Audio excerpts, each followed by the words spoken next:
There once was a city that no map had ever captured. It did not begin with bricks, nor did it rise from plans drawn by architects. It wasn't founded, it was imagined by no one and everyone at once.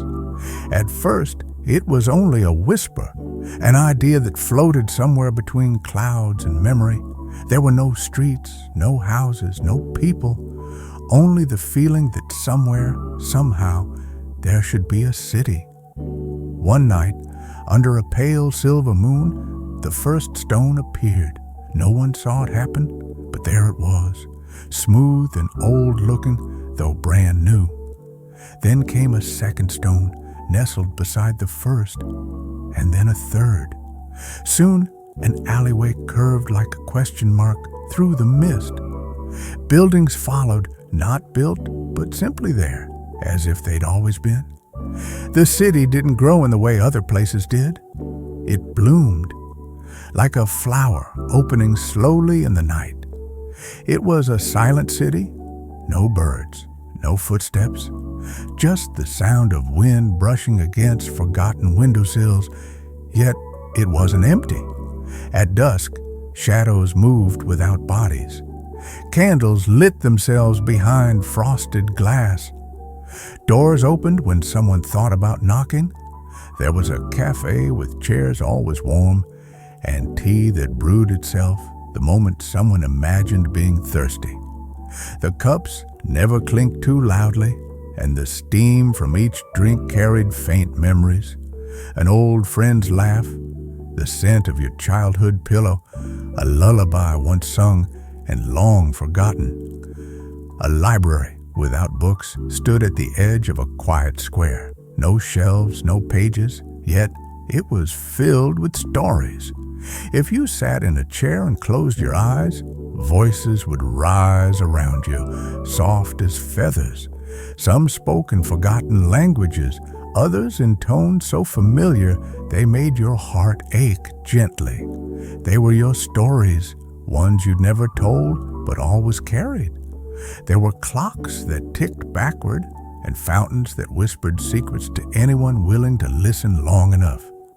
And sometimes, just sometimes, a song would drift across the city, a lullaby with no words, hummed by no mouth.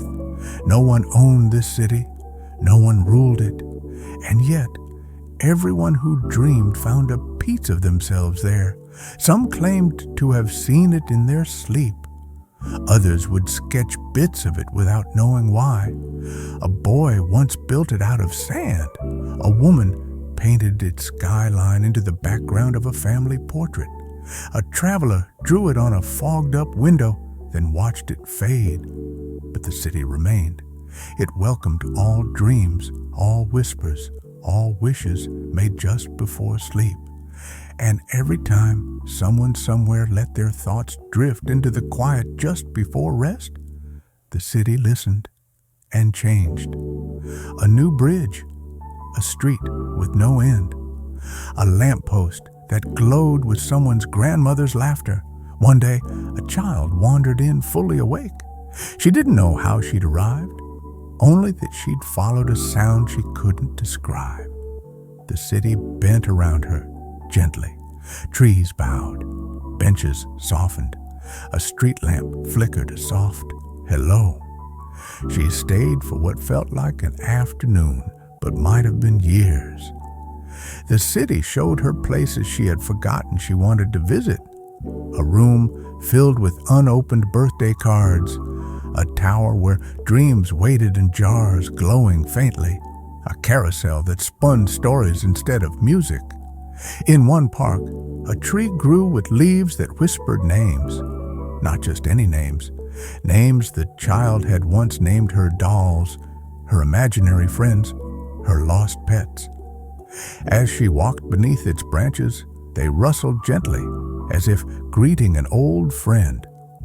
She climbed a staircase carved from feathers and watched the sun rise through a window shaped like a tear. The light didn't burn her eyes, it calmed them. She saw moments in the sky, her first smile, her mother's arms, the way a blanket felt on a rainy afternoon. She visited the Hall of Things Left Behind, where single gloves, broken watches, forgotten promises, and unfinished dreams lay gently dusted. She left a piece of worry there and took nothing in return but peace. When she finally left, she didn't cry. She whispered, "I'll be back," and the city shimmered in reply. The world outside never noticed her absence, but her dreams were different after that. She spoke of streets that didn't exist, of scents like rain on marble, of colors no one could name, and of a silence that wasn't empty, but full. Some nights, she'd wake up smiling, the outline of a lantern post fading from her eyes, and somewhere out beyond the reach of roads or maps, the city smiled too, because someone remembered, and that's all it ever asked for, to be remembered.